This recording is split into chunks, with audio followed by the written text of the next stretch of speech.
आज की कहानी है पश्चाताप के आंसू। कहानी पसंद आए तो मेरे चैनल को ज़रूर सब्सक्राइब कीजिए और शेयर कीजिए। पापा, वैभव बहुत अच्छा है, मैं उससे ही शादी करूंगी, वरना। पापा बेटी नेहा के ये शब्द सुनकर एक घड़ी को सन्न रह गए। फिर सामान्य होते हुए बोले, ठीक है, पर पहले मैं तुम्हारे साथ मिलकर उसकी परीक्षा लेना चाहता हूँ। तभी होगा तुम्हारा विवाह वैभव से। कहो, मंजूर है? बेटी चहकते हुए बोली, हाँ मंजूर है मुझे। वैभव से अच्छा जीवन साथी कोई हो ही नहीं सकता। वो हर परीक्षा में सफल होगा।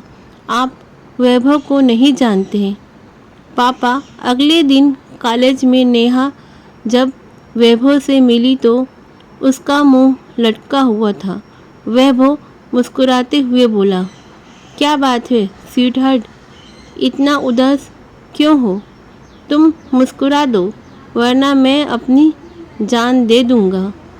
नेहा झुल्लाते हुए बोली, वैभव मजाक छोड़ो, पापा ने हमारे विवाह के लिए इनकार कर दिया है। अब क्या होगा? वैभव हवा में बात उड़ाते हुए बोला, होगा क्या? हम घर से भाग जाएंगे और कोर्ट मैरिज कर वापस आ जाएंगे। नेहा उसे बीच में टोकते हुए बोली, पर इस सब के लिए तो पैसे की ज़रूरत होगी। क्या तुम मैनेज कर लोगे? ओह, बस यही दिक्कत है। मैं तुम्हारे लिए जान दे सकता हूँ, पर इस वक्त मेरे पास पैसे नहीं। हो सकता है घर से भागने के बाद हमें कहीं होटल में छिपकर रहना पड़े।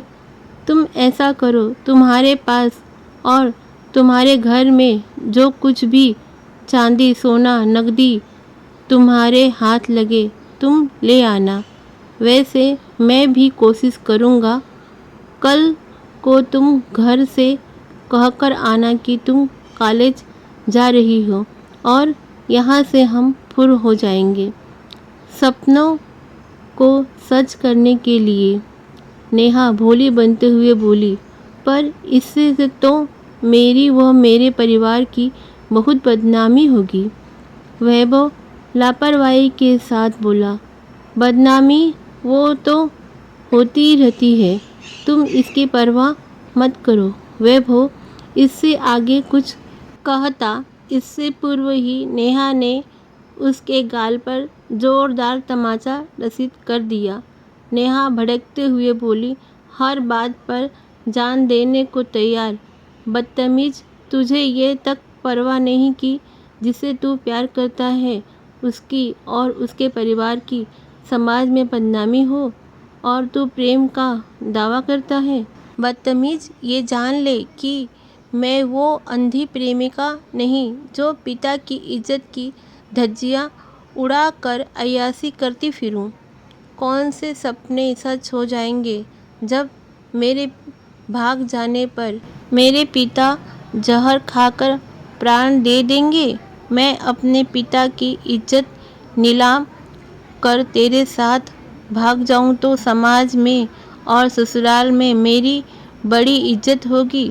वे अपने सिर माथे पर बैठाएंगे और सपनों की दुनिया इस समाज से कहीं अलग होगी। हमें रहना तो इसी समाज में है। घर से भाग कर क्या आसमान में रहेंगे? है कोई जवाब तेरे पास?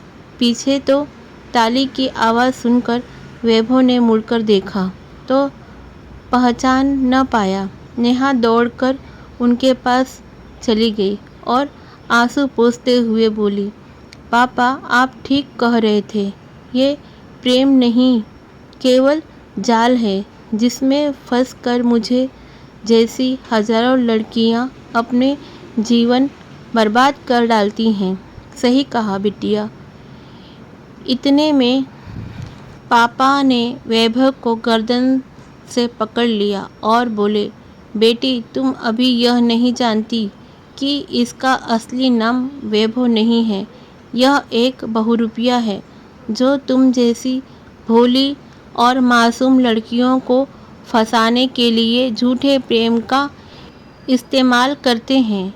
भगवान का लाख लाख शुक्र है कि तुमने मुझे समय पर बता दिया, वरना, कहते हुए पापा की आंखें भर आई। नेहा इस नई जानकारी से हैरत में पड़ गई और आंखों में पश्चाताप के आंसू भरकर बोली, पापा मुझे माफ़ कर दीजिए, अब मैं कभी भी ऐसी कोई गलती नहीं करूँगी और अपनी सारी सहेलियों को, सारे समाज को इन जैसे राक्षसों से बचाने के लिए काम करूँगी। आप इसे पुलिस के हवाले कर दीजिए। पापा आज अपनी प्यारी बेटी को बड़ा और सयानी होते महसूस कर रहे थे। कहानी पसंद आए तो ज़रूर चैनल को सब्सक्राइब कीजिए और वीडियो शेयर कीजिए।